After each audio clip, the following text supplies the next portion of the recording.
जय, शिव पुराण की जय। अब कोई आया नहीं, वो कहती है आंटी जैसे। कोई बात नहीं हुआ। क्या बज गया होगा? 6 मिनट हो गए, 7 मिनट हो गए ऊपर से। अपने आप भी तो आना चाहिए हाँ, ना टाइम पे। 3-8 हो गए। हाँ हाँ, तो अपने आप भी तो टाइम पे आना चाहिए। हाँ। पहला अध्याय। हर हर महादेव। हर हर महादेव। एक समय महर्षि वेद व्यास जी के प्रधान शिष्य श्री सूत जी, जिन्होंने अपने गुरु की सेवा द्वारा बड़पन प्राप्त किया था, नैमिषारण्य नामक वन में भगवान सदाशिव की तपस्या कर रहे थे। वे सदैव शंकर जी के ध्यान में मग्न रहकर उन्हीं के गुणों का कीर्तन किया करते थे। उन्हीं दिनों संयोग से शौनक ऋषि अपने साथ अन्य बहुत से ऋषियों को लेकर श्री सूत जी के पास आए तथा उनसे इस प्रकार बोले, हे सूत जी, हम लोग संसार रूपी यथा सागर में डूबे हुए हैं। हमारा परम सौभाग्य है कि आज हमें आपके दर्शन प्राप्त हुए। कुछ समय पश्चात वह युग आने वाला है जिसमें पुराने धर्म नष्ट हो जाएंगे तथा पापाचार में वृद्धि होगी। सब लोग उस धर्म को त्याग कर कुमार्ग पर चलने लगे। चारों वर्ण इस प्रकार अपने अपने ये लिख अभी शुरू ही किया बस। फिर नीचे हो जाएगा, जिसमें अपने अपने धर्म नष्ट हो जाएंगे, पापाचार में वृद्धि होगी। सब लोग उस धर्म को त्याग कर कुमार्ग पर चलने लगेंगे। चारों वर्ण इस प्रकार अपने अपने कर्मों से पतित हो जाएंगे। ब्राह्मण वर्ण खेती करने लगेगा। ब्राह्मण छल छिद्र में अत्यंत चतुर होंगे और अपने धर्म को भुला बैठेंगे। क्षत्रिय भी जाति धर्म को त्याग कर युग क्षेत्र में विमुख को पलायनवादी बन जाएंगे तथा चोरी करने में अत्यंत चातुर्य का प्रदर्शन करेंगे। वे उसको दे दो मेरे को ना, उसमें डाल देते हैं। वे शूद्रों के समान कर्म करना पसंद करेंगे और उसी अवस्था में रहकर प्रसन्नता का अनुभव करेंगे। गौ की रक्षा करना वे छोड़ देंगे। इस प्रकार क्षत्रिय जाति अत्यंत अन्यायी एवं दुखदायी हो जाएगी। इस प्रकार वैश्य भी अपने श्रेष्ठ धर्म को त्याग कर पाप कर्मों द्वारा धन का संचय करेंगे एवं उत्तम मार्ग को त्याग देंगे। इसी प्रकार शूद्र भी अपने धर्म को त्याग कर ब्राह्मणों का कर्म करने की चेष्टा करेंगे। शूद्रों द्वारा इस प्रकार विपरीत कर्म किए जाने पर मतलब सब उल्टे उल्टे कर्म करेंगे। ब्राह्मणों का तेज नष्ट हो जाएगा। ऐसी दशा में संपूर्ण प्राणियों की आयु भी कम रह जाएगी। संसार में जब इस प्रकार का अधर्म बढ़ जाएगा और जाति बंधन प्राय नष्ट हो जाएगा, उस समय भिक्षुकों द्वारा भिक्षा मांगे जाने पर भी उन्हें कोई दान ना भी नहीं देगा। वर्ण संकर मनुष्य अपने, वो कहते हैं ना, जैसे अन्य जाति में शादी करो, उनके जो बच्चे होते हैं ना, वर्ण संकर कहते हैं, वो वर्ण संकर पैदा होंगे। मनुष्य अपने को उच्च कलीन समझकर लोगों को हे दृष्टि से देखेंगे। स्त्रियां भी दुष्ट प्रकृति वाली बनकर अपने पति की सेवा से विमुख हो जाएंगी। ऐसी अवस्था में संतान भी अपने माता पिता से प्रीति रखना त्याग देगी। मनुष्यों में संयम, जप, तप तथा शील नष्ट हो जाएगा। ऐसी अवस्था में प्रतिदिन सत्य और शौच का अभाव होता जाएगा। हे सूत जी, ऐसे घोर कली काल में लोग तपस्वियों को केवल इसीलिए सम्मान देंगे कि उनके पुत्र आदि उत्पन्न होने की कामना के पूर्ण करने में सहायता प्रदान करें। इस युग में केवल बालों को संवार लेना ही सुंदरता का लक्षण होगा और अपने पेट को भर लेना ही सबसे श्रेष्ठ कार्य समझा जाएगा। भला आप ही बताइए, ऐसे घोर समय में कलियुगवासी जी किस प्रकार मुक्ति प्राप्त कर सकेंगे? वे अपने पापों तथा सहज दुष्कर्मों द्वारा भस्म कर सत्य शपथ को अपनाने में किस प्रकार समर्थ हो सकेंगे? आप सब प्रकार की चिंताओं को दूर करके प्रसन्नता प्रदान करने वाले हैं। हम लोग इसी चिंता में डूबे हुए थे कि तब तक हमें आपके दर्शनों का सौभाग्य प्राप्त हो गया। अब कृपा करके कोई ऐसा उपाय बताइए जिससे हमारी यह चिंता नष्ट हो जाए और हमें प्रसन्नता प्राप्त हो। संसारी जीवों का हित चाहने वाला आपके समान कोई और नहीं है। आपने भगवान वेद व्यास जी की अत्यंत सेवा की है और अनेक पापियों को पाप रूपी समुद्र से पार उतारा है। भगवान कृष्ण द्वैपायन ने अत्यंत कृपा करके आपको संपूर्ण पुराण पढ़ाए हैं। अतः आप पर हम भी अवश्य कृपा करें। शौनक आदि के मुख से निकले हुए इन वचनों को सुनकर सूत जी अत्यंत प्रसन्न हुए। तदुपरांत उन्होंने नेत्रों से परम अश्रुओं की वर्षा बरसाते हुए इस प्रकार बोले, हे शौनक जी तथा अन्य ऋषि महानुभावों, आप लोग परम ज्ञानी एवं संपूर्ण संसार का हित चाहने वाले हैं। यद्यपि संसारी लोगों की वह बुद्धि नष्ट हो जाएगी जिसमें सबके मंगल का ध्यान रहता है, फिर भी आप सब लोग उसके अपवादवादी स्वरूप हैं, क्योंकि आपने अन्य लोगों के उपकार के लिए ही मुझसे प्रश्न किया है। अतः अब मैं आपकी इस प्रीति के वशीभूत होकर भगवान सदाशिव की उस परम स्तुति का वर्णन करूँगा, जिसे सुनकर कली काल के दुख नष्ट हो जाते हैं तथा अज्ञानी जीवों को भी मुक्ति प्राप्त होगी। यही कारण है कि जो लोग बुद्धिमान होते हैं वे भगवान सदाशिव की तपस्या के द्वारा संपूर्ण पदार्थों का अनायास ही प्राप्त कर लेंगे। शिवलोक में किसी भी प्रकार का शोक और दुख कभी भी नहीं व्यापता। जो लोग शिव जी का नमन करते हैं वे बहुत संतान प्राप्त करते हैं। अतः हे ऋषियों, उचित यही है कि संसार को दुख रूप समझकर शिव के चरणों में ही प्रीति लगाई जाए। हे शौनक, शिव जी की स्तुति करने में वेद भी असमर्थ हैं। अतः शिव जी का क्षण भर के लिए ध्यान करना नहीं भूलना चाहिए। सूत जी के मुख से ये वचन सुनकर शौनक ऋषि अपने दोनों हाथ जोड़कर उनके सम्मुख बैठ गए। तदुपरांत सब ऋषियों ने परस्पर विचार विनिमय करके सूत जी से यह कहा, हे सूत जी, शिव जी तो निर्गुण कहलाते हैं। उन्होंने सगुण रूप किस प्रकार धारण किया, उन्होंने संसार को किस प्रकार उत्पन्न किया तथा वह स्वयं किस प्रकार उत्पन्न हुए, वह प्रलय काल में संसार को नष्ट करके स्वयं किस प्रकार स्थित रहते हैं, वे किस कार्य में प्रसन्न होते हैं और प्रसन्न होकर क्या वरदान देते हैं। हे सूत जी, यह सब वृत्तांत तथा इसके अतिरिक्त भी भगवान सदाशिव के संबंध में और जो इसके अतिरिक्त भी भगवान सदाशिव के संबंध में और जो कुछ भी जानने योग्य है आप इसे बताइए, क्योंकि आप श्री वेद व्यास जी की कृपा से भूत, भविष्य एवं वर्तमान इन तीनों कालों की गति को जानने में समर्थ हैं। तभी तो व्यास जी ने कृपा करके अपने श्री मुख से आपको इस ब्रह्मांड का संपूर्ण रहस्य समझा दिया है। यह बात निश्चित है कि जब तक श्रेष्ठ ब्राह्मण ज्ञानी से भेंट नहीं होती तब तक शोक तथा मोह नष्ट नहीं होता। हम तो उसी को बड़ा भाग्यवान मानते हैं जो शिवजी की कथा एवं कीर्तन से अपना संबंध सदैव बनाए रखते हैं। बोलो महाशिव की जय। शौनिक आदि ऋषियों के मुख से निकले हुए इन शब्दों को सुनकर सूत जी अत्यंत प्रसन्न हुए। तदुपरांत उन्होंने प्रसन्न करते हुए ये इस प्रकार कहने लगे, उनको प्रसन्न करने के लिए इस प्रकार कहने लगे, हे शौनकादिक ऋषियों, आपने जो प्रश्न मुझसे किया है वही प्रश्न एक समय नारद जी ने ब्रह्मा जी से किया था। उस समय ब्रह्मा जी ने उन्हें समुचित उत्तर देकर प्रसन्नता प्रदान की थी। मैं आपसे वही प्रसंग कहता हूँ। एक बार देवर्षि नारद जी तपस्या करने के निमित्त हिमालय पर्वत पर जा पहुँचे और वहाँ श्री गंगा जी के तट पर बैठकर अत्यंत कठिन तपस्या करने लगे। उन्होंने निश्चल भाव से सहस्त्रों वर्षों तक घोर तपस्या की। उनकी इस उग्र तपस्या को देखकर देवताओं के राजा इंद्र अत्यंत भयभीत हुए। उन्होंने यह समझा कि नारद जी मेरे इंद्र आसन पद की प्राप्ति के लिए ही संभवतः ऐसी कठिन तपस्या कर रहे हैं। अतः इंद्र ने भयभीत होकर यह विचार किया कि मुझे किस प्रकार नारद जी की तपस्या में विघ्न डाल देना चाहिए। ऐसा निश्चय करके उन्होंने अपने मित्र कामदेव को अपने पास बुलाया। जब कामदेव उनके पास आ गया तब उन्होंने उसे संबोधित करते हुए यह कहा, हे मित्र, तुम्हारी सहायता से मैंने अनेक अहंकारियों के अहंकार को नष्ट किया है। इस समय देवर्षि श्री नारद जी हिमालय पर्वत पर बैठे हुए शिव जी की तपस्या कर रहे हैं। इससे भय है कि कहीं वे अपनी तपस्या द्वारा मेरे इंद्रासन को ना छीन लें। अतः तुम कोई उपाय करो जिससे नारद जी की तपस्या भंग हो जाए। सूत जी बोले, हे ऋषियों, इंद्र के मुख से निकले हुए इन वचनों को सुनकर कामदेव ने उन्हें मनोकामना सिद्धि का विश्वास दिलाते हुए नारद जी पर विजय पाने के हेतु अपनी संपूर्ण सेना को तैयार किया। इसके बाद उसने नारद जी के समीप पहुंचकर वहां चारों ओर अपनी महामाया फैला दी। कामदेव के प्रभाव के कारण उस निर्जन स्थान में अनेकों प्रकार के पुष्प खिल उठे एवं कोकिल आदि पक्षी अपनी मीठी बोली से सबका ध्यान अपनी ओर आकर्षित करने लगे। हृदय में कामदेव को जगाने वाली तीनों प्रकार की शीतल मंद सुगंध वायु बहने लगी। अपनी इस विजयिनी सेना को देखकर कामदेव के हृदय में अत्यंत प्रसन्नता हुई।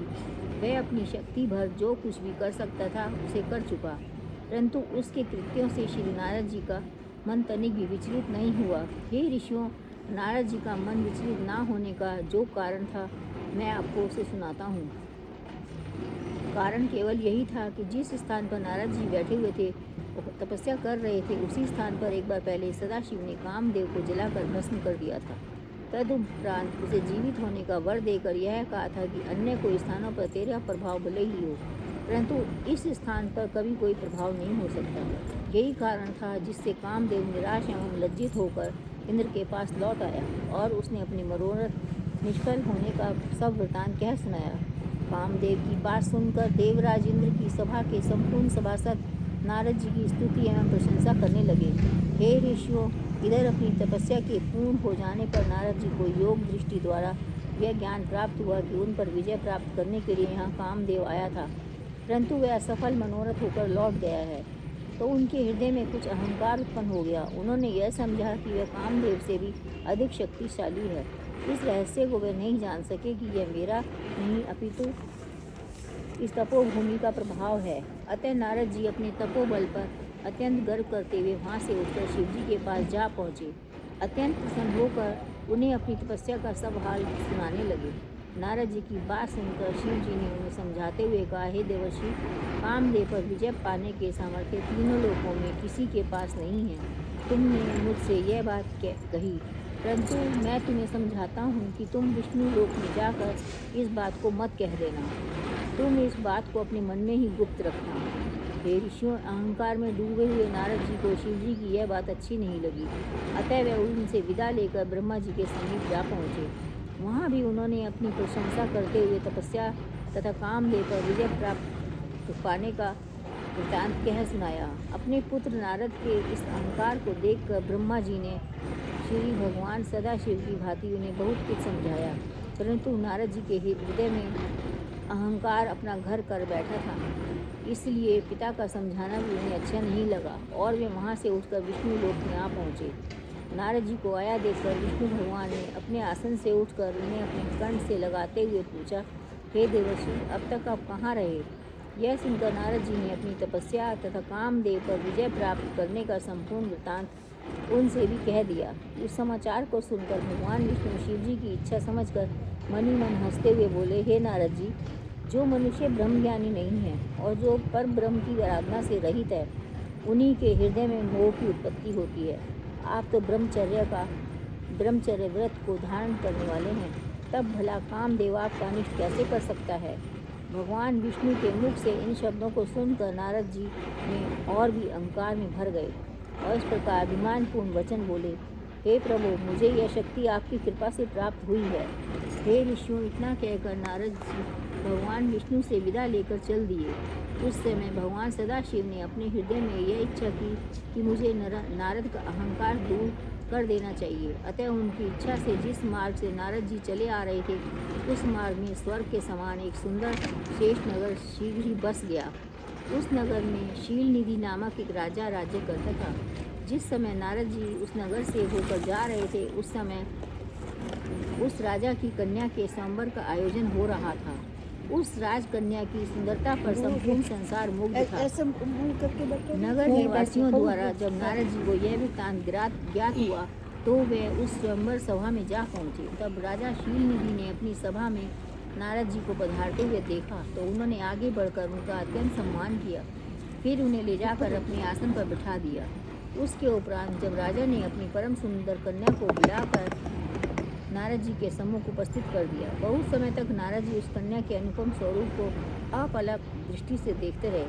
तदुपरांत उन्होंने उस कन्या के लक्षणों पर विचार किया तो पाया कि जो भी मनुष्य इस कन्या का पति होगा, वह संसार में अमर होकर अक्षय कीर्ति को प्राप्त करेगा, युद्ध में कभी किसी से परास्त न हो सकेगा। कन्या के इन लक्षणों को विचार कर नारद जी वहाँ से उठकर अपने मार्ग पर फिर चल दिए, परंतु इस समय उनका मन काम के वशीभूत होकर उस कन्या को स्वयं प्राप्त करने को ललायित हो रहा था। इस प्रकार वे अपनी बुद्धि के विपरीत कामदेव के जाल में फंस गए। उन्होंने यह भी विचार किया, जब तक मैं सुंदर नहीं हूँ तब तक मुझे कन्या का मिलना असंभव है, क्योंकि स्त्रियाँ सुंदरता को ही अधिक प्यार करती हैं। अतः मुझे यह उचित है कि मैं भगवान विष्णु से उनकी सुंदरता मांग लूँ और राजकुमारी को मोहित कर अपने साथ विवाह करने के लिए उससे तैयार कर लूँ। हे ऋषियों, इस प्रकार निश्चय कर नारद जी वहीं मार्ग में नारद जी कहते हैं ना, इस स्थान पर बैठकर विष्णु का ध्यान करते हुए यह प्रार्थना करने लगे, हे प्रभु, संसार में आपके समान मेरा हितकारी अन्य कोई नहीं है, अतः आप यहीं प्रकट होकर अपनी मनोरथ को पूर्ण करें। नारद जी की इस प्रार्थना को सुनकर श्री विष्णु उसी स्थान पर प्रकट हो गए।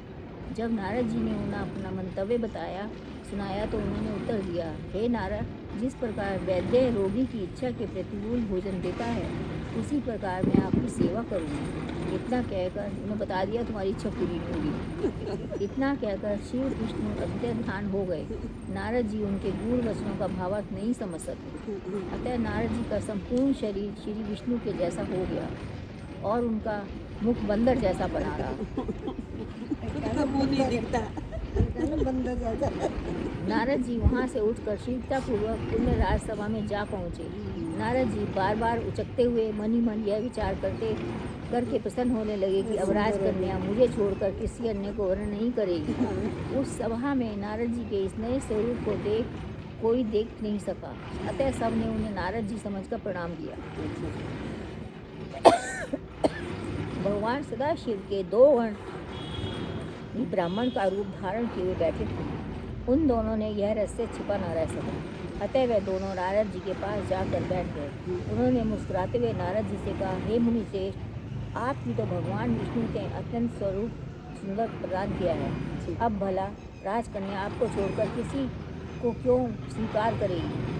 सूर्य जी ने कहा, हे शौनकादिक ऋषियों, इसी बीच में वह राजकन्या भी स्वयंवर सभा में आ पहुंची। जब उसने नारद जी के उस भयानक स्वरूप को देखा तो वह मन में अत्यंत अप्रसन्न हुई और मुंह फेरकर दूसरी पंक्ति में अपने योग्य पति को ढूंढने लगी। इधर नारद जी यह दशा थी कि बारंबार उचक कर चारों ओर से उस राजकन्या के समीप पहुंचने का प्रयत्न करते हुए शिव जी के वे दोनों गण नारद जी की दशा को देखकर परस्पर और अधिक हास्य कर बैठे।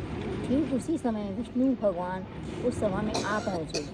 उन्हें देखते ही राजकन्या ने प्रसन्न होकर उनके गले में वरमाला डाल दी। यह देखकर अन्य सब राजा तो निराश हुए। देव ऋषि नारद अत्यंत बेहाल हो गए। उस समय उन दोनों के शिव गणों ने नारद जी से ये कहा, हे मुनिराज, आप इतने दुखी क्यों होते हैं? कृपा कर अपने मुख को किसी दर्पण में तो देख लीजिए। दूसरा अध्याय समाप्त। बोलो श्री शिव भगवान की जय। शिव गणों की बात सुनकर श्री नारद जी वहाँ से उठकर एक पानी से भरे तालाब में जा पहुँचे। वहाँ जल के भीतर जब उन्होंने अपना मुख का प्रतिबिंब देखा तो उन्हें अत्यंत आश्चर्य हुआ। अपने इस विकृत रूप को देखकर उन्हें अत्यंत क्रोध आ गया और उन्होंने कहा, मूर्खों, तुमने हमारा बहुत उपहास किया है, अतः तुम दोनों भी छली तथा पापी हो जाओ। तुम अपने किए का फल पाओ, जिससे फिर ऐसा नीच कर्म करने की तुम्हें हिम्मत ना पड़े। नारद जी के मुख से इस शाप को सुनकर वे दोनों गण अत्यंत चिंतातुर हो वहाँ से लौटकर अपने लोक में जा पहुँचे और शिव जी की स्तुति करने लग गए। परंतु उनके मन में यह विचार निरंतर चक्कर काटता रहा कि विष्णु द्वारा छल किए जाने के कारण ही मेरा ये अपमान हुआ है, अतः या तो मैं विष्णु भगवान को शाप दूंगा, अन्यथा अपने प्राण त्याग दूंगा। हे ऋषियों, इस निश्चय को करके श्री नारद जी भगवान विष्णु के वैकुंठ धाम को चले गए। उस समय नारद जी की इच्छा जानकर विष्णु भगवान उन्हें मार्ग में ही मिल गए। विष्णु भगवान के साथ वह कन्या भी थी जिसको उन्होंने स्वयंवर में प्राप्त किया था। अतः विष्णु भगवान ने नारद को प्रणाम करके हास्यपूर्ण शब्दों में कहा, हे नारद जी, आप इस प्रकार चिंतित होकर कहाँ जा रहे हैं? विष्णु के ऐसे वचन सुनकर नारद जी अत्यंत क्रोधित हुए और क्रोधावस्था में नारद जी के मुंह से ये शब्द निकले, हे विष्णु, इस समय हम आपको अच्छे मिले। तुम बड़े छली हो। तुम्हारा यह छल जो तुमने दिति के पुत्रों के साथ मोहिनी रूप धारण करके किया, अमृत को बांटने में किया था, प्रसिद्ध है ही। तुम्ही ने छल से जालंधर की स्त्री को उसका पातिव्रत धर्म से छुड़ाया। सदाशिव ने तुमको वरदान देकर संपूर्ण सृष्टि का स्वामी बनाकर उचित नहीं किया है।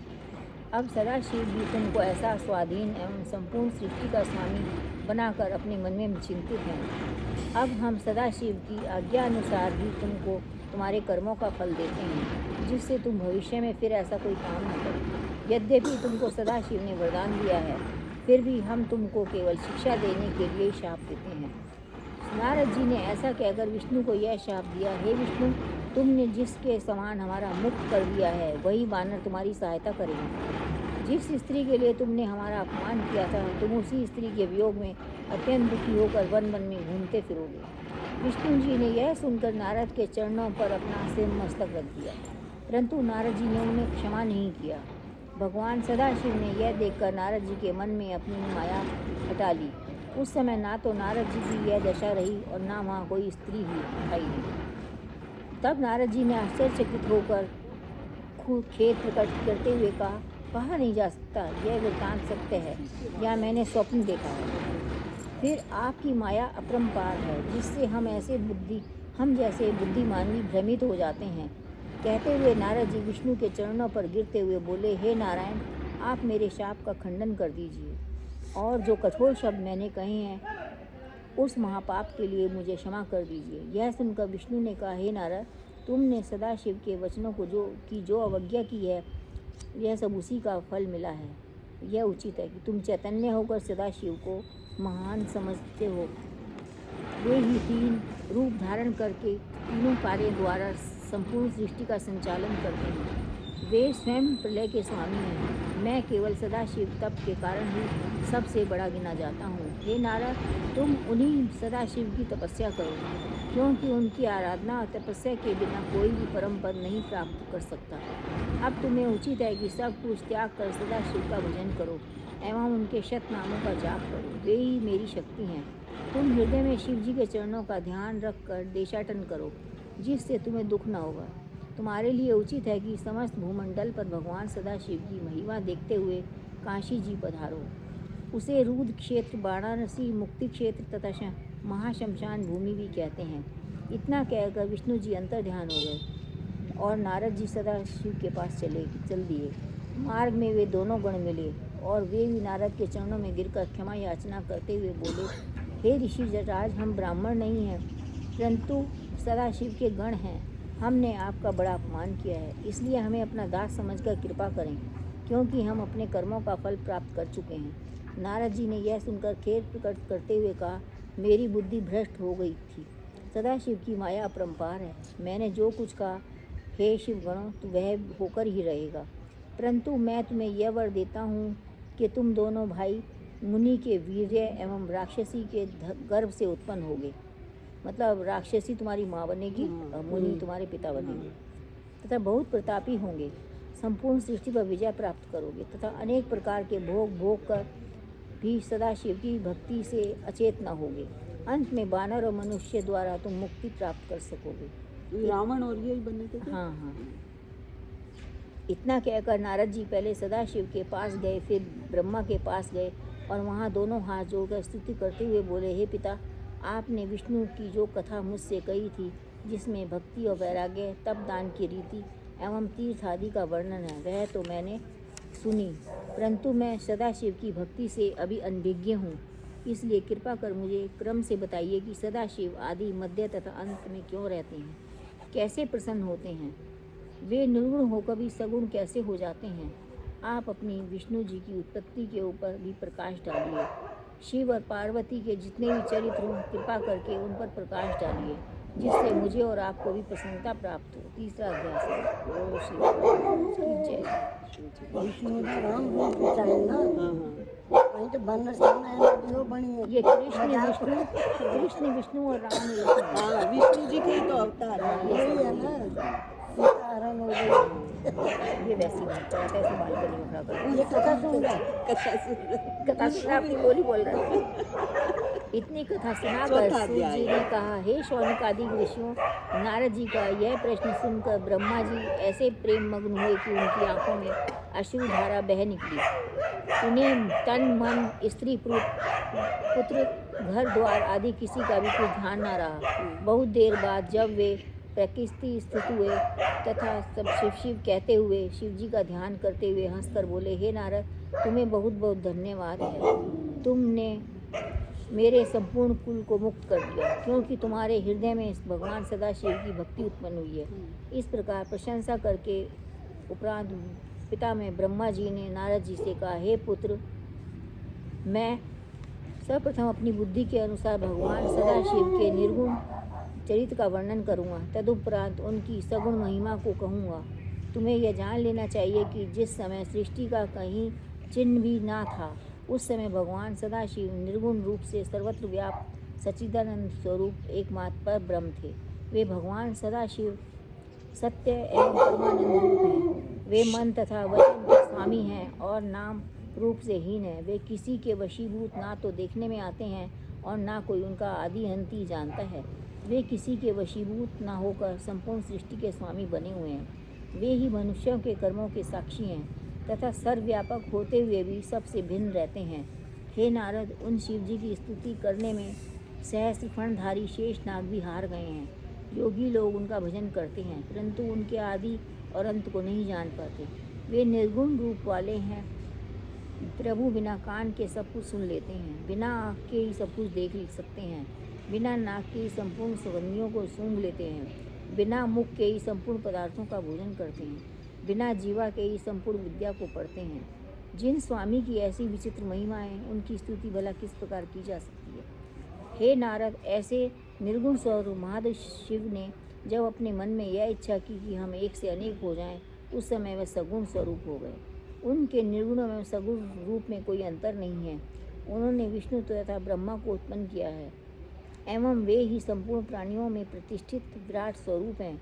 उनके सहस्र नाम हैं, जिसमें शंकर, शिव, हर, नाथ, महेश, परमदेव, वामदेव, जगदीश्वर, परमेश्वर, परमात्मा, ब्रह्म, गिरीश, शंभु, सदाशिव, अनीश, विबुध, पार्वतीपति, चक्री, त्रिशूल पाणी, ईश्वर, सुखदाता, अनादि, अनंत, शर्व आदि संसार में अधिक प्रसिद्ध हैं।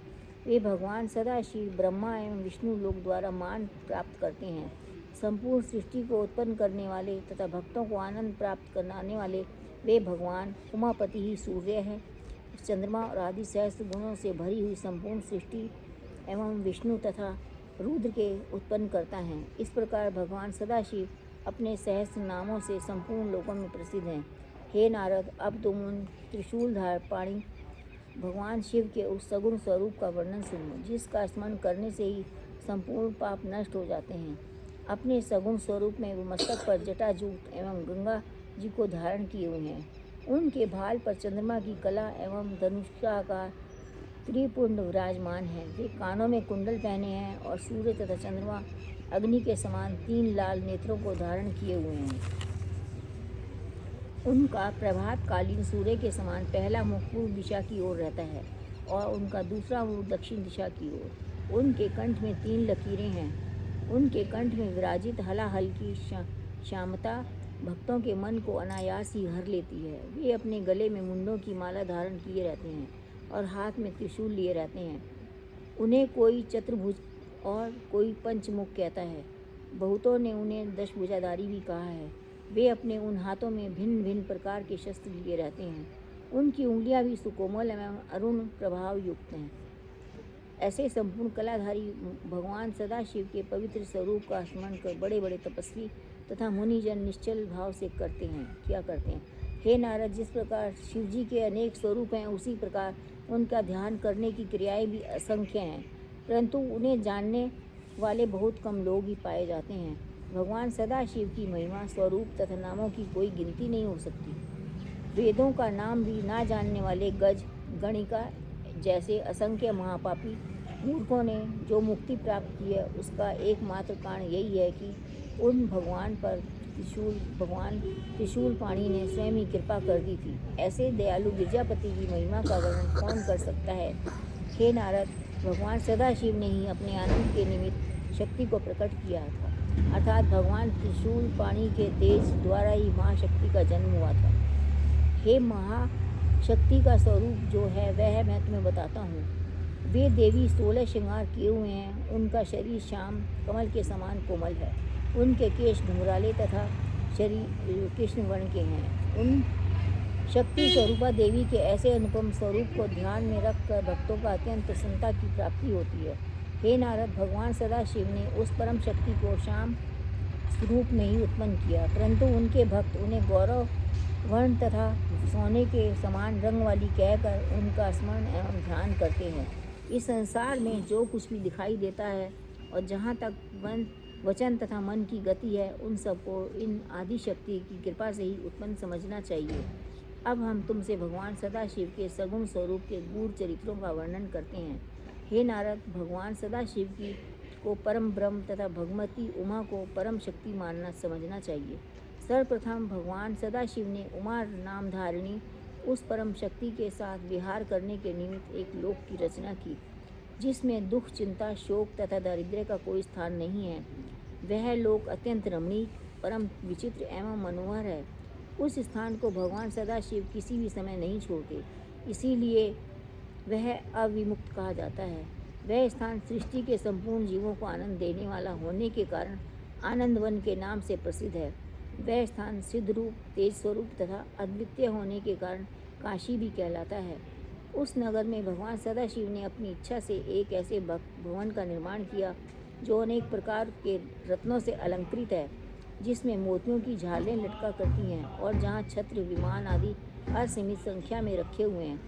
उस लोक अथवा नगर में कल्प वृक्ष के समान मनोअभिलाषी पूर्ण करने वाले सहस्त्रों वृक्ष विद्यमान हैं। उस भवन को भगवान सदाशिव ने अपनी आदि शक्ति से ही सुशोभित किया है। उन्होंने परम शक्ति को संबोधित करते हुए कहा, हे प्रिय, यह लोक अत्यंत उत्तम, परम पवित्र और प्रसन्नता प्रदान करने वाला है।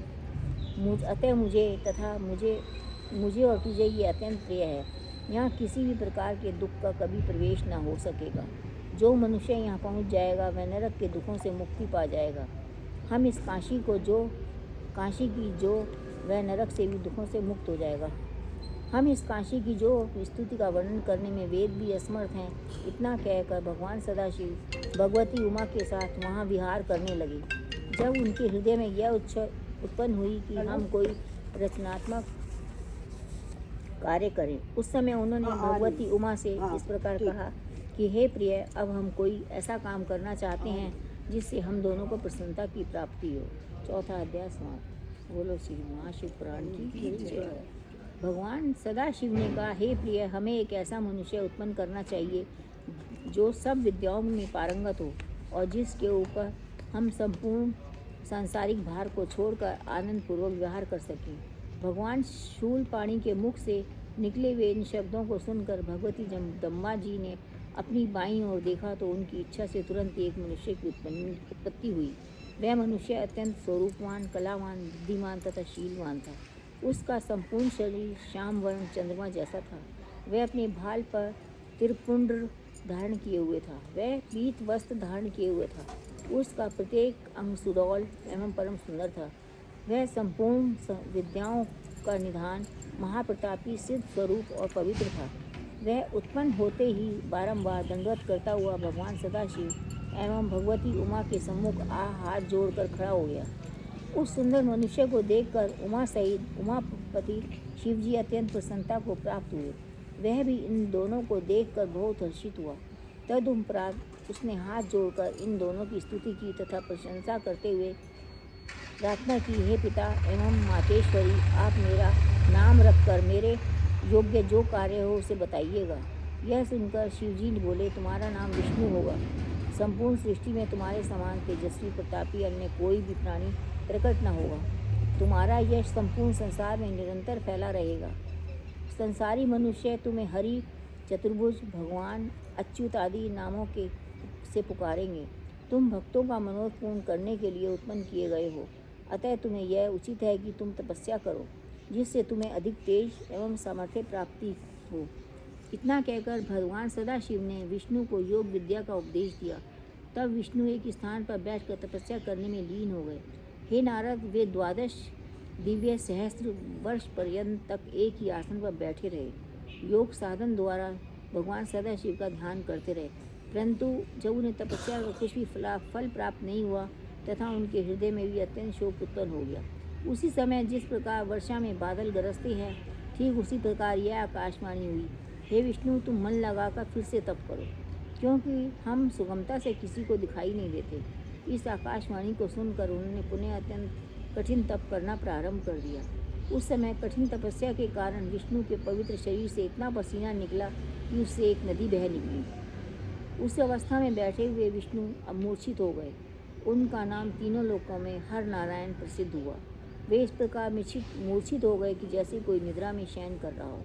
उसी दशा में भगवान सदाशिव की इच्छा से उन विष्णु की नाभि से एक कमल की उत्पत्ति हुई। उस कमल में बहुत सी पंखुड़ियाँ थीं। वह देखने में बहुत ऊंचा, अत्यंत मनोहर तथा लंबा था। ब्रह्मा जी बोले, हे नारद, विष्णु को उत्पन्न करने के पश्चात भगवान सदाशिव ने मुझे अपनी दाहिनी भुजा से उत्पन्न किया और उसी कमल में बिठा दिया। मेरा रंग लाल था। मेरे 4 मस्तक थे जो चारों दिशाओं की ओर खुल रहे थे। मेरे अन्य सभी अंग विष्णु के समान ही थे। मैं भी अत्यंत सामर्थ्यवान एवं तेजस्वी था। उसी समय मैंने यह आकाशवाणी सुनी, हे पुत्र, तुम्हारे अज ब्रह्मा, धाता, विधाता, प्रजेश, परम श्रेष्ठी, बहुगर्भ आदि अनेक नाम होंगे, परंतु मैं उस समय यह नहीं जान सका कि मुझे उत्पन्न करने वाला कौन है। हे नारद, भगवान सदाशिव की माया तीनों भुवनों को घेरे हुए है। वे जो चाहते हैं वही होता है। अतः जब मैं यह नहीं जान सका कि किसके द्वारा उत्पन्न हुआ हूँ, किसका पुत्र हूँ तथा उस कमल के पुष्प की जड़ कहाँ है, तब मैंने अपने मन में यह विचार किया कि जिसके मूल से यह कमल पुष्प उत्पन्न हुआ है वही मेरा पिता होगा। ऐसा निश्चय कर उस कमल की जड़ को जन्म देने वाले अपने पिता का पता लगाने के लिए मैं उस कमल की डंडी के मार्ग से उस जल के भीतर जा पहुंचा, जिसमें होकर वह कमल नाल ऊपर को निकली हुई थी। यद्यपि मैं कमल नाल के सहारे सैकड़ों कोसों तक पानी के भीतर चला गया, परंतु मुझे उसके उद्गम स्थान का कोई भी पता नहीं चल सका।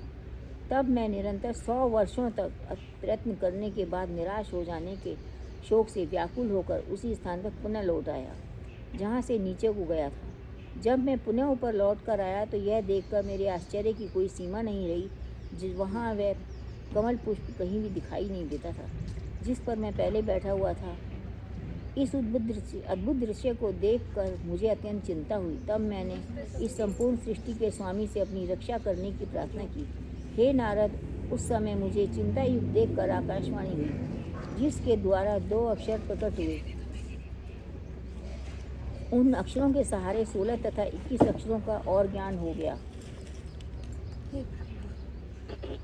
जिनसे मैं बहुत सी बातों को जान सका। ठीक उसी प्रकार भगवान सदाशिव की इच्छा से उस जल में अचेत होकर गिरे हुए विष्णु सचेत होकर मेरे पास समीप आए। वे रतन जड़ित क्रीट आदि को धारण किए हुए थे। उनके शरीर का रंग मेघ के समान श्यामल था। इनके इस मनोहारी प्रकाशवान स्वरूप को देखकर मैं आश्चर्यचकित रह गया। इतनी कथा सुनाकर ब्रह्मा जी ने कहा, हे नारद, इसमें किसी प्रकार का संदेह नहीं करना चाहिए, क्योंकि भगवान सदाशिव जो चाहते हैं वही होता है। अतः मैंने विष्णु के उस स्वरूप को देखकर पूछा, आप कौन हैं? विष्णु ने उत्तर दिया, मैं ब्राह्मण, हम ब्रह्म, अलख निरंजन, हरीश भूपति, निर्विकार, अचिंत्य तथा सच्चित आनंद स्वरूप हैं।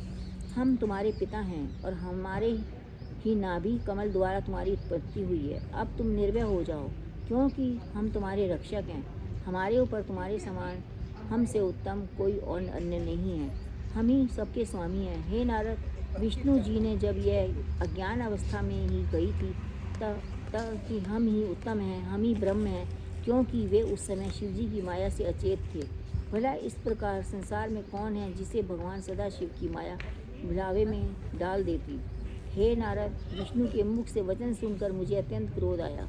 तब मैंने उनसे कहा, हे विष्णु, तुम ऐसी असत्य बात मत करो और कैवल्य भाव का निश्चय रखो। यदि तुम हमें उत्पन्न करने वाले होते तो वेद हमें ब्रह्मा, पितामह, विधाता, परमेश्वरी के नामों से नहीं पुकारते।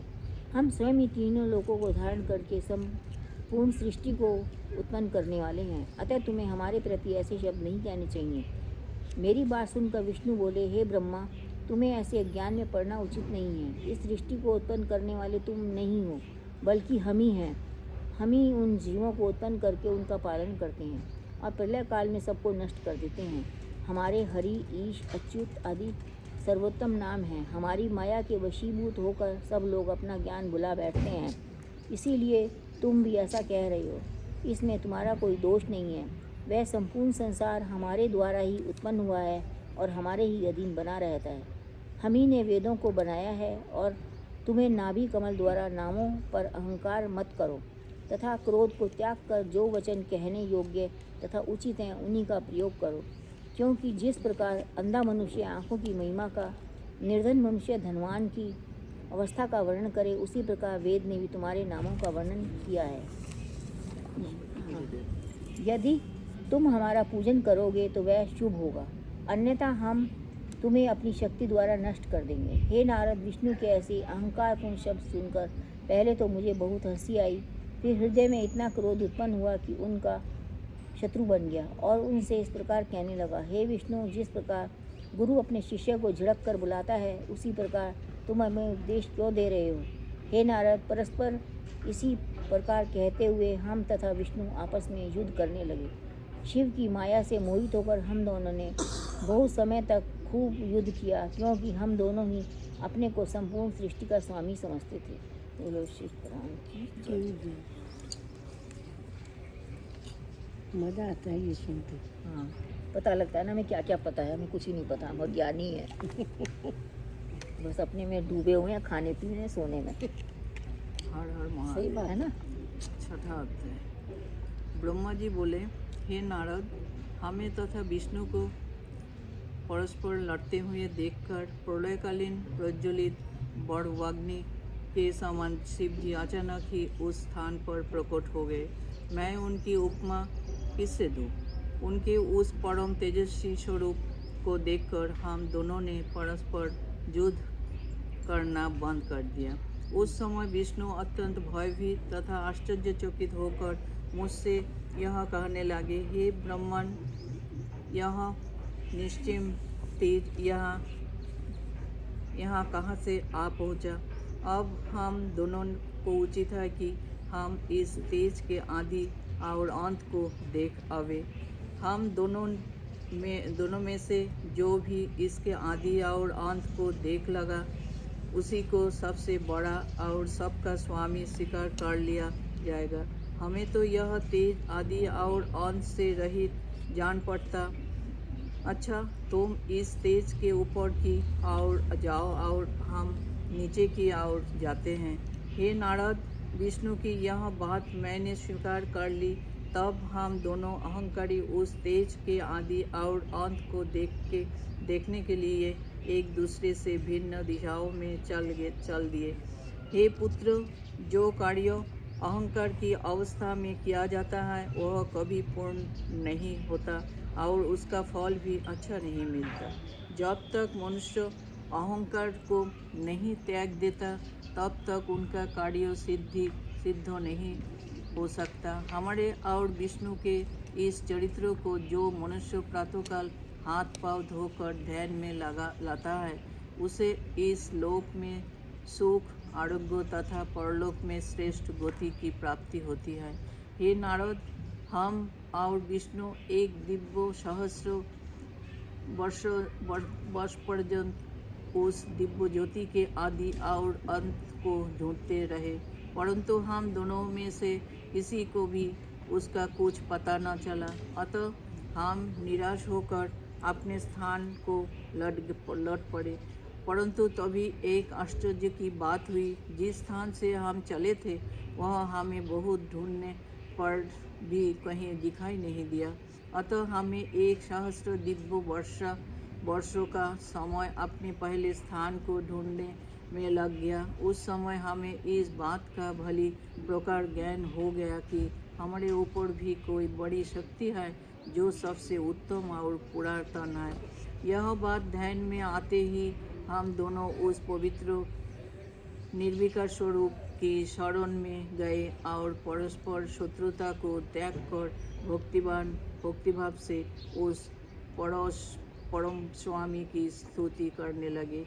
हम दोनों की उस प्रार्थना को सुनकर यह आकाशवाणी हुई, हे ब्रह्मा तथा हे विष्णु, तुम दोनों योग साधन करो।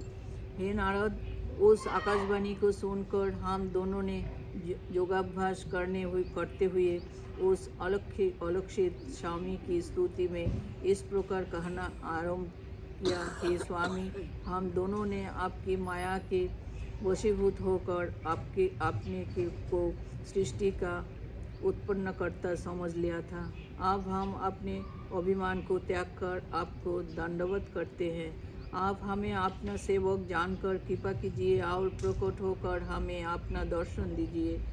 जिस समय हम लोग इस प्रकार स्तुति कर रहे थे उसी समय हम दोनों को गूढ़ शब्दों में किसी ने कुछ प्रेरणा दी, परंतु हम उसके तात्पर्य को नहीं समझ पाए। अब हमने दंडवत करते हुए पुनः यह प्रार्थना की कि हे प्रभु, हमारे सम्मुख साकार रूप में प्रकट होकर आप दर्शन दें, क्योंकि आपकी गूढ़ प्रेरणा को समझने में हम दोनों ही असमर्थ हैं। हमारे इस प्रकार कहते ही भगवान सदाशिव ने साक्षात प्रकट होकर हमें अपना वह स्वरूप दिखाया जिसके दर्शन पाकर संपूर्ण संसार मोहित हो जाता है। तदुपरांत प्रणव अर्थात ओंकार प्रकट हुआ। भगवान सदाशिव की माया जानने के में असमर्थ होने के कारण हम उसे भी समझने में असमर्थ रहे। कुछ देर पश्चात जब उस प्रणव के 4 भाग हुए और उसके भीतर से सगुण रूप भगवान त्रिशूल पानी प्रकट हुए, उस समय हमने यह समझा कि इस प्रणव के जो आकार, उकार तथा मकार अक्षर है, उसके नाद तथा बिंदु का यह अर्थ है कि पहला अक्षर अर्थात ओंकार लिंग की ज्योति है, दूसरा अक्षर उकार उस ज्योति का मध्य है, जो आधी मात्रा नाद स्वरूप है वह उस लिंग ज्योति है, लिंग ज्योति का मस्तक है, और जो बिंदु है वह संपूर्ण लिंगों का ज्योति स्वरूप है। उसका वर्णन अन्य प्रकार से इस प्रकार किया जा सकता है कि आकार से श्रेष्ठ, उकार से यजुर्वेद और ऋग् वेद, उकार से यजुर्वेद, मकार से सोमवेद, नाद से अथर्ववेद तथा बिंदु से ब्रह्म विद्या का स्वरूप बना है। वह इस संपूर्ण सृष्टि में सर्वोत्तम है, उसी को विशातन कहा जाता है। उसी प्रणव में तीनों लोकों की स्थिति है, वह कभी नष्ट नहीं होता। ब्रह्म से लेकर तृण पर्यंत सभी जीव तथा वस्तुएं उसमें स्थित रहती है। ढूंढने पर भी प्रणव के लिंगों को प्राप्त नहीं किया जा सकता। 4 वेद तथा 18 पुराण भी उसके भीतर विद्यमान है। हे नारद, वेद भगवान सदाशिव को प्रणव रूप कहते हैं। वे शिव जी अपने दाहिने अंग आकार द्वारा सृष्टि की उत्पत्ति करते हैं एवं बाएं अंग उकार द्वारा उसका पालन करते हैं। प्रणव रूप शिव के हृदय में जो मकर है उससे प्रलय का प्रादुर्भाव होता है। वर्णमाला के संपूर्ण अक्षरों से भगवान सदाशिव का शरीर अलंकृत है। इन अक्षरों से अलंकृत श्री शिव जी का जो शरीर है उसका स्मरण करने से अत्यंत प्रसन्नता की प्राप्ति होती है।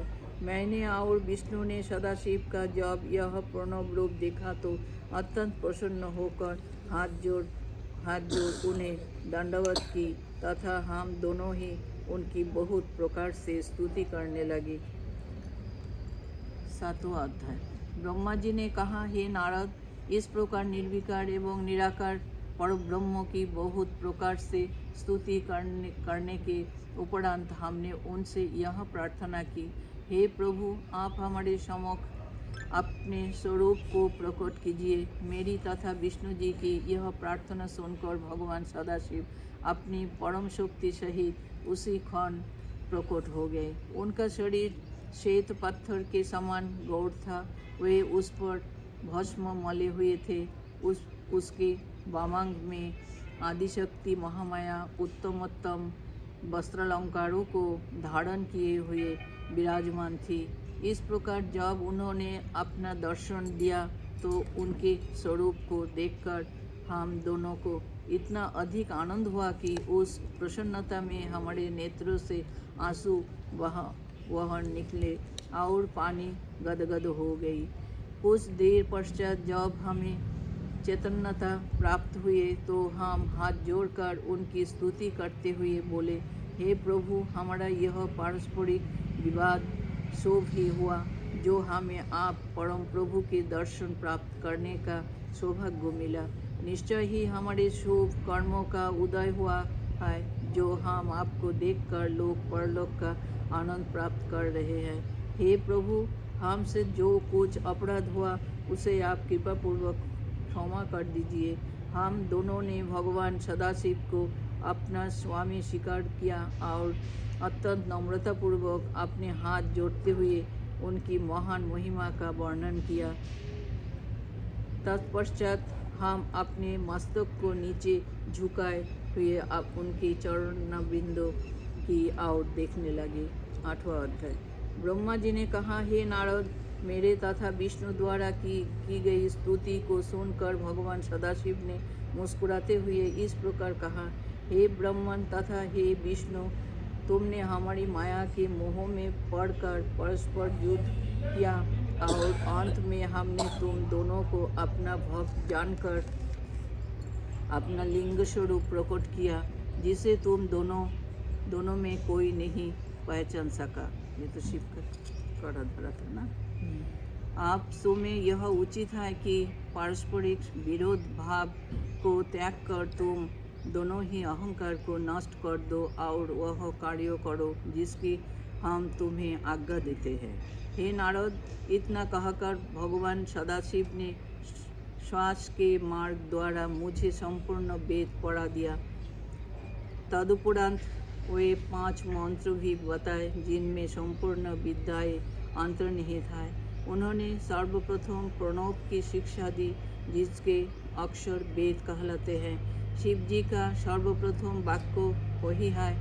तदुपरांत उन्होंने 24 अक्षरों से युक्त वेदों का माता गायत्री का उपदेश दिया। फिर महामृत्युंजय मंत्रों की शिक्षा देने के उपरांत उस चिंतामणि मंत्रों को सिखाया जो भक्तों को महान सुख देता है। उस वेद तथा मंत्रों को पढ़कर हमें अत्यंत प्रसन्नता प्राप्त हुई। उस समय मैं तथा विष्णु जी कृतज्ञता भरी दृष्टि से उन महेश्वर भगवान की ओर देखने लगे और दर्शन के उस आनंद में अपूर्ण निमग्न हो गए। उन परम प्रभु के दर्शन से हमें जो सुख प्राप्त हुआ उसका वर्णन किसी भी प्रकार नहीं किया जा सकता। हमारे उस अनन्य प्रेम को देखकर भगवान महेश्वर को भी बहुत प्रसन्नता हुई। तब उन्होंने मुझसे यह कहा, हे ब्रह्मा, तुम धन्य हो जो तुम्हें मेरी कृपा से संपूर्ण सृष्टि का स्वामी होने का सौभाग्य प्राप्त हुआ है। अब तुम मेरी आज्ञा स्वीकार करो, सृष्टि करो।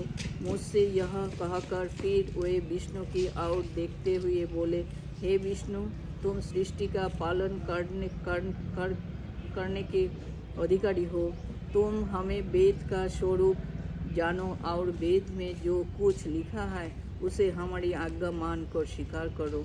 हे नारद, भगवान त्रिशूल पानी की आज्ञा सुनकर हम दोनों ने उनसे प्रार्थना करते हुए कहा, हे प्रभु, हमें आपकी आज्ञा स्वीकार है, परंतु हम यह चाहते हैं कि आप स्वयं भी कोई अवतार ग्रहण करो, हमारी सहायता करते रहे।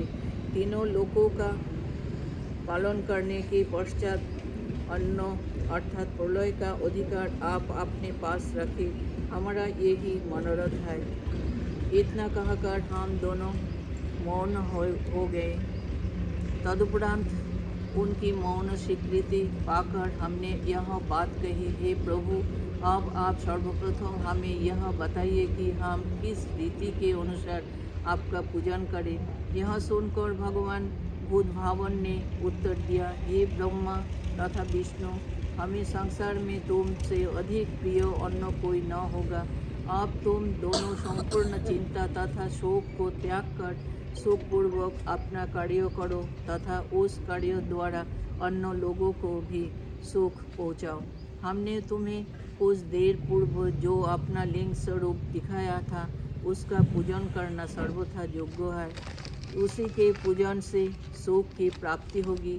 उस लिंग को की उत्पत्ति का भेद यह है कि संपूर्ण संसार जिस क्षेत्र में लीन हुआ है उसी को लिंग कहते हैं।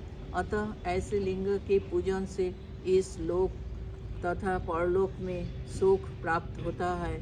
लिंग के पूजन की महिमा अत्यंत है।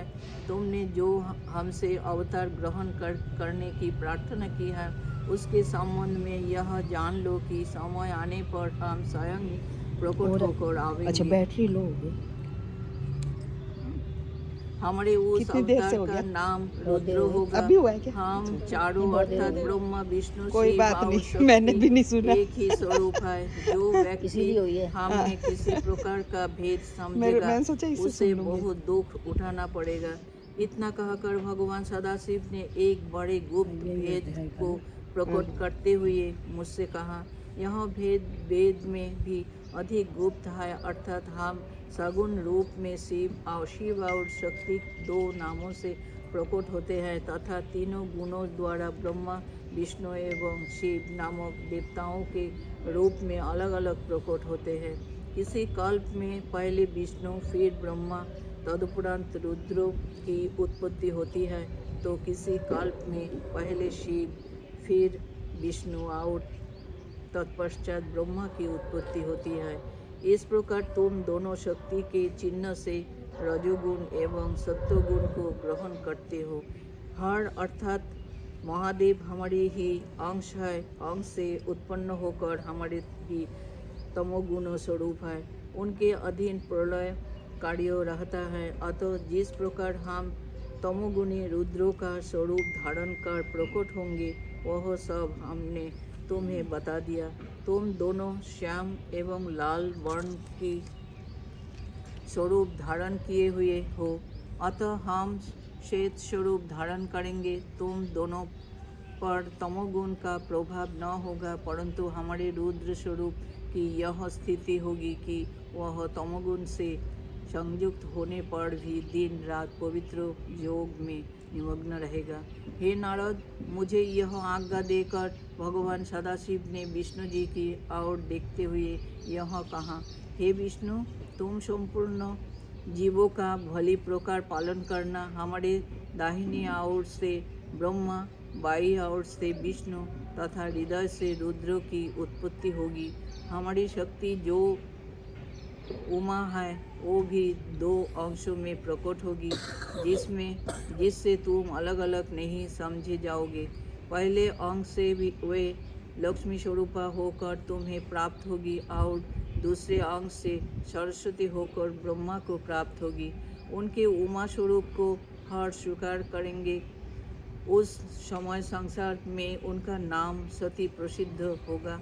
इस प्रकार ब्रह्मा, विष्णु तथा हर ये तीनों देवता अपने शक्तियों के साथ रहकर वेद का पूजन करेंगे। अतः तुम दोनों को उचित है कि तुम हमारी इस आज्ञा का अनुसरण करो। ब्रह्मा का एक दिन सहस्र चतुर्युगी का होगा, इस प्रकार की 100 वर्ष की आयु ब्रह्मा की होगी। ब्रह्मा की संपूर्ण आयु का समय विष्णु के आधे दिन के बराबर होगा और विष्णु की संपूर्ण आयु का समय हर का एक दिन होगा। ऐसा एक दिन व्यतीत हो जाने पर हमारा सगुण स्वरूप निर्गुण होकर प्रलय कर दिया करेगा। इतना कहकर भगवान सदाशिव ने हम दोनों के मस्तक पर अपने दोनों हाथ रखे। इस प्रकार उपदेश तथा शिक्षा देकर जब भगवान शिव अंतर्धान हो गए, तब हम दोनों शोक से व्याकुल हो हाथ जोड़कर शिव शिव कहते हुए जिस ओर वे गुप्त हुए थे उसी ओर मुँह किए बारंबार दंडवत करते रहे। जय शिव नौ अध्याय। जय शिव भगवान की जय। जय।